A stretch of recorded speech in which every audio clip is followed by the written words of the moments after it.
And in this whole area of abuse of children, I've exposed so many times over the years how the elite and paedophilia are fundamentally connected, and there are deep reasons for why that is.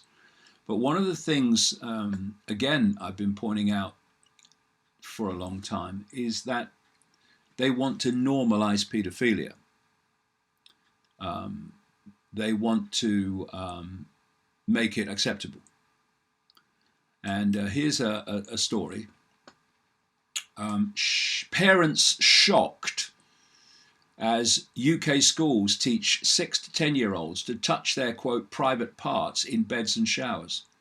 They're sexualizing children. That's what's happening. On purpose. For paedophilia reasons.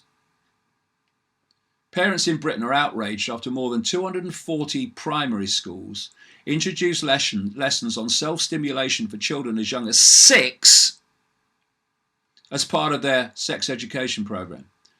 A teaching manual instructs how to teach children aged 6 to 10 about the rules of self-stimulation. The lessons are part of a new All About Me program rolled out in more than 240 primary schools in central England's Warwickshire County. The program, in turn, is designed to be taught in accordance with a compulsory relationship and sex education, which will be implemented across the UK next September. In the section called Touching Myself, the teachers are advised to tell the youngsters that lots of people like to tickle or stroke themselves as it might feel nice, including touching their private parts. The children are told this is really very normal, despite the fact that some people may get cross and say that it's dirty. This is nothing to do with any of that. It's to do with sexualizing children as early as possible. And it's about the normalization of, ultimately, the normalization of paedophilia. And, you know, the young generations today are being, there's a war on them from every angle. And where so often are the parents protecting them? Nowhere. Of course, there are some, yes.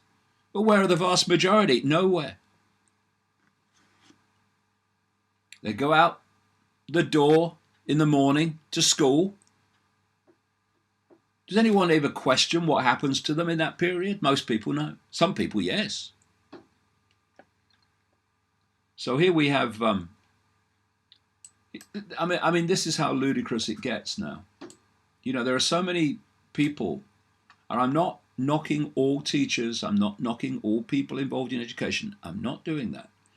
But there is a significant number of people who work with children every day in schools who should not be allowed within 500 yards, actually probably make that miles, of children in terms of affecting their perceptions.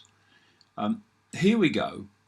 Boy 5 with autism put on record as sex offender after hugging classmate.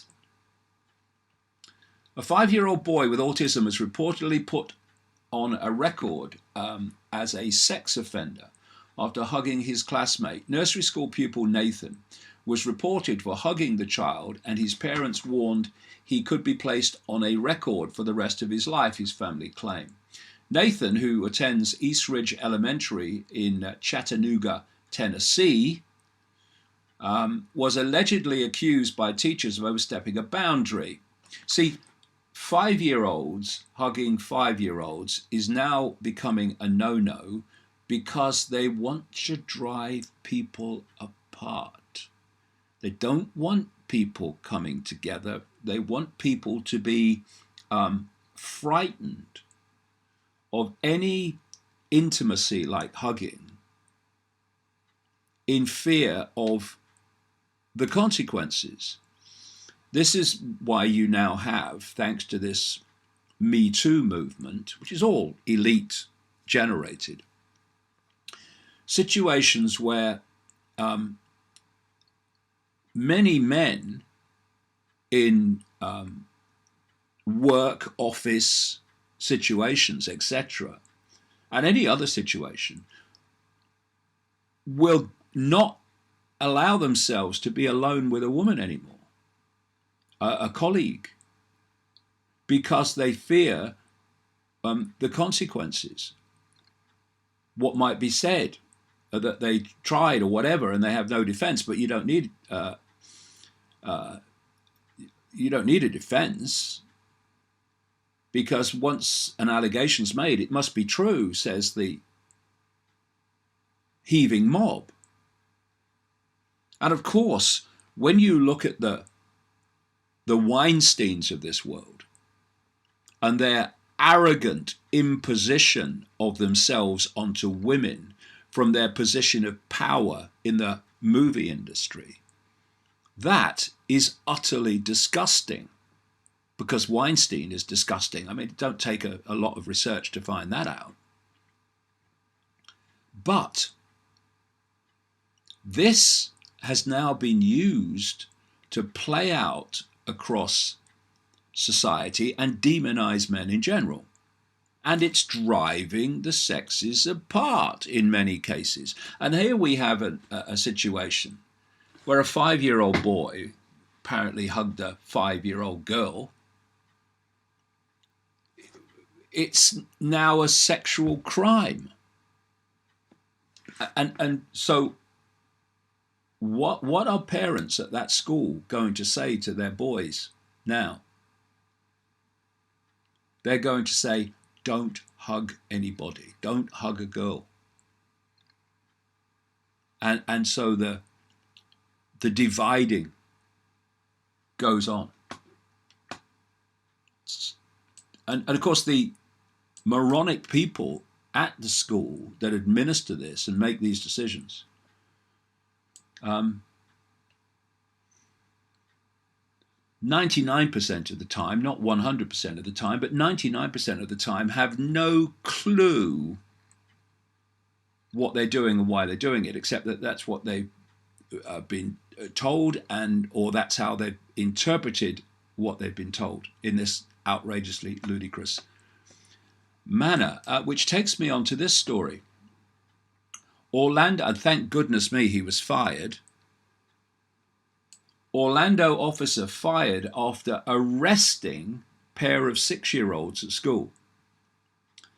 An Orlando school resource officer lost his job after he arrested 2 6-year-old children at a Florida elementary school over trivial behavior. All charges against the children were dropped following a public backlash. Orlando Police Chief Orlando Rowland said that the officer behind the arrest had been fired and apologized to the 2 children and their families, adding that the case made him feel sick to his stomach. Well, no one think that this is an isolated incident.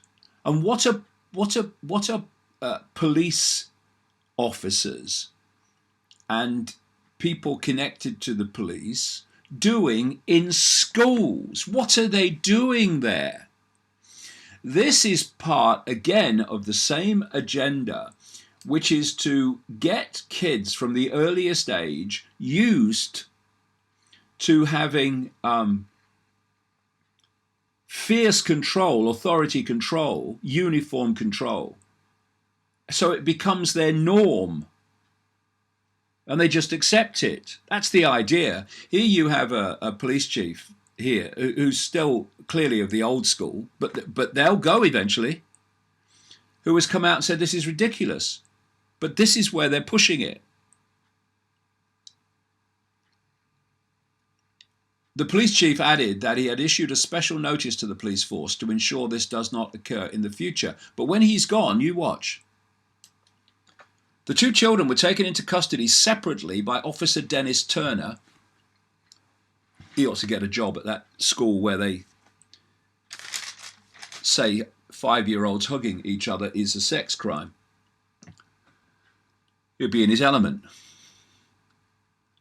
though it's not clear exactly what prompted the two arrests. One child was processed at the local juvenile assessment centre before being released to a family member, while the other youth was brought back to her school without being processed.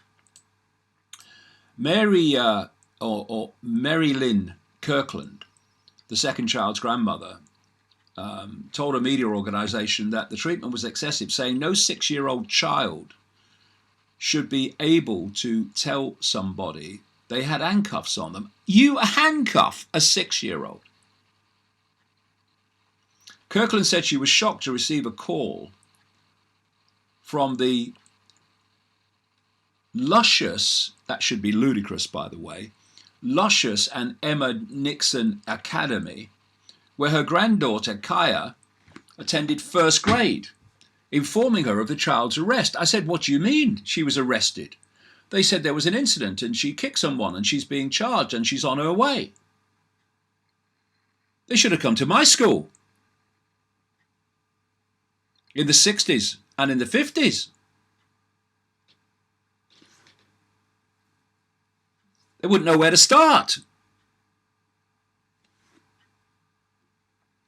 Anyway, Kirkland continued, explaining that Kaya suffers from a sleep condition that occasionally causes her to act out. State Attorney Aramis Ayala confirmed earlier on Monday that her office would not pursue charges. Oh, you found some intelligence then. And it would clear their records. But this is the insanity that is now the daily experience of so many children, and increasing.